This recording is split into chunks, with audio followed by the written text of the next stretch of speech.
Welcome to the Tech Egg. Don't get scrambled. Enjoy the video. You start by powering off the headset and removing the ear cup cushion to expose the housing screws. This saves time and prevents accidental power on.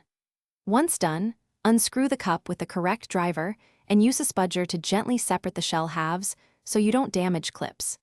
Make sure to photograph cable routing and connector positions as you go, because accurate reassembly depends on knowing where each wire and connector sat originally. You'll find the snapped conductor near the hinge or driver pad. Once identified, gently pull slack to expose the break. Strip about 1.5 to 2 mm of insulation, tin both ends, and solder with low heat to avoid melting nearby plastic. Take your time aligning colors and shielding, then slide heat shrink over the joint and shrink it for strain relief.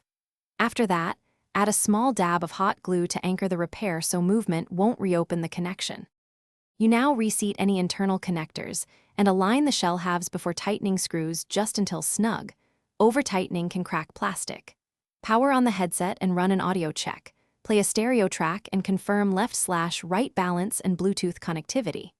If you still hear dropouts, make sure the battery is charged and perform a firmware or factory reset.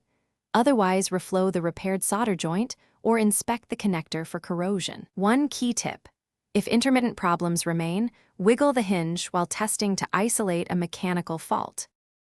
Thanks for watching. Consider subscribing if I helped unscramble your problems.